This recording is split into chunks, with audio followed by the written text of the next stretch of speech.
The rural American West, where the Patriot movement was incubated, is also the region where anti-government feeling is strongest, driven by anger over land use restrictions.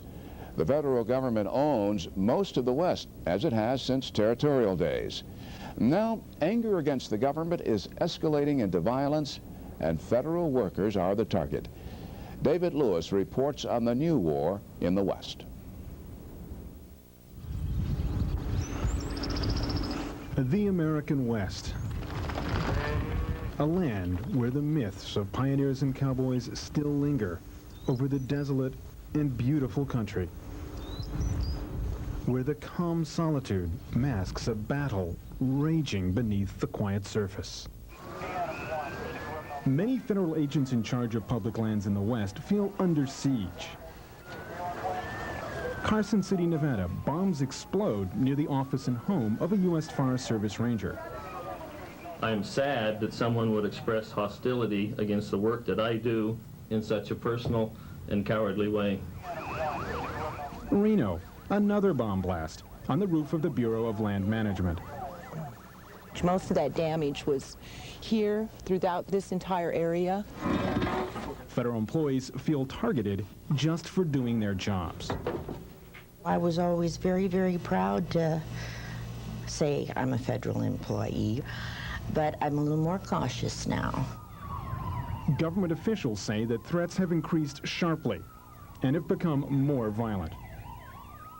No one has claimed responsibility for the Western bombings, but for over a century, these lands have been at the center of a contentious debate. Who should own this land? How should it be used? Now this debate is reaching a boiling point. You want to know who's running the government? It's the environmental groups. Chuck Cushman is one of the key players in a new movement called Wise Use. Its goal, to protect individual landowners from excessive government regulation and environmental extremism. On the ESA coalition? I'd like to see us get to the point where we can protect the environment and protect people's rights too. I think that's possible. I don't think we need to take people's land away or solve every problem that comes up in the environment by destroying communities and destroying people's lives. Despite the moderate-sounding rhetoric, critics of Wise Use say its organizing tactics and those of Chuck Cushman are anything but moderate. You'll come into these rural towns where you do have a lot of economic and social stress. Cushman comes in and puts a target on environmentalists and puts a target on Forest Service workers and says, that's your enemy. You know, attack your oppressor. And they do. Take Burns, Oregon. A small, sleepy desert town that's become a flashpoint in this political debate. Ground zero is here, the ranch Dwight Hammond and his family have owned for 30 years. The conflict is over the use of federal land, including the spectacular Malheur National Wildlife Refuge, which almost surrounds the Hammond property. Two-thirds of the way up on that mountain where you see the snow, that's where our cattle are at. We have to cross the U.S. Fish and Wildlife Service ground to get there. For Dwight Hammond and his family, the issue isn't just some regulatory snafu. They say the government's fences interfere with their cows' ability to graze and get to water. That for them, it's a matter of life and death.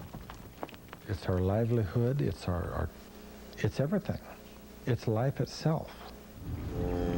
Last year, the U.S. Fish and Wildlife Service canceled the Hammond's permit to graze on the refuge. The agency cited a long history of violations that endangered wildlife. Problems they didn't have with other ranchers.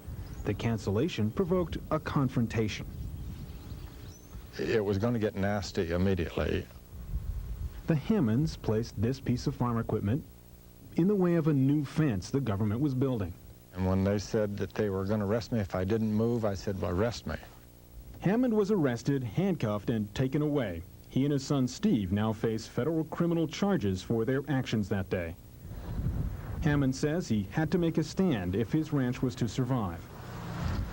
I just felt so bad inside that America could come to this.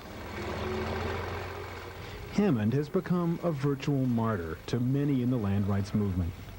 They say he's an example of a government agency bent on destroying a man's livelihood.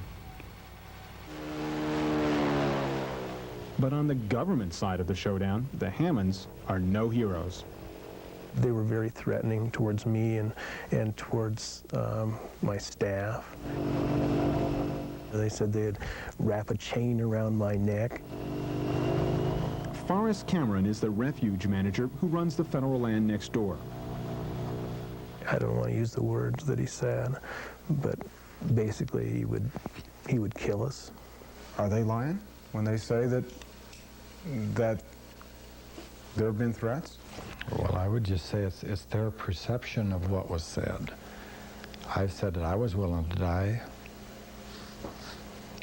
Maybe they're willing to die. I don't know. Cameron says the threats and the Hammonds' unwillingness to follow regulations left his agency no choice but to cancel the permit. It's the public's land. It's a national wildlife refuge. He should be able to abide by some of the conditions that it takes to not be in conflict with that wildlife. And that's all he needs to do.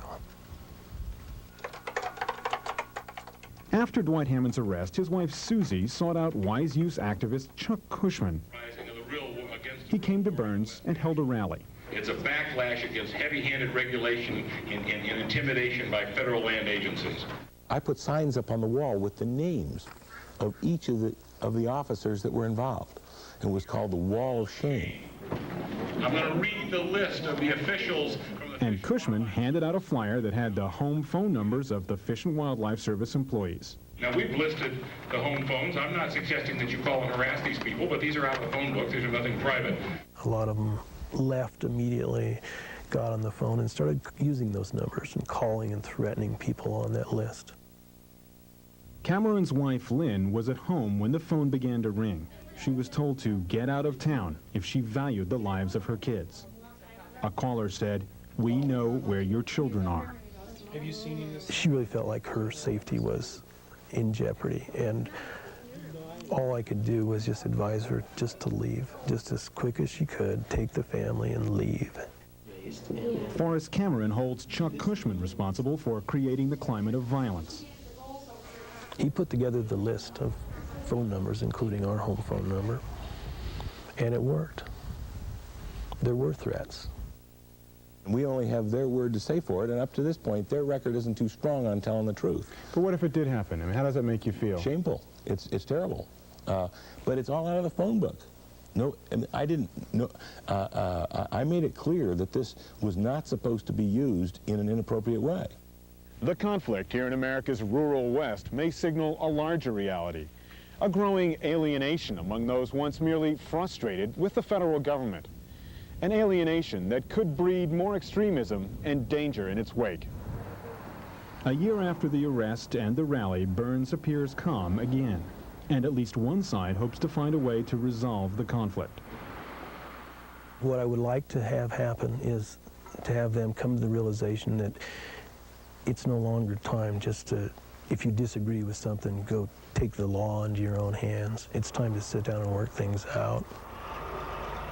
But compromising with the federal government won't be easy for Dwight Hammond or others like him.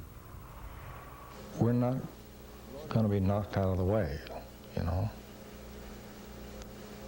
If they want to bring people in flak jackets, in their automatic weapons, like they did with me,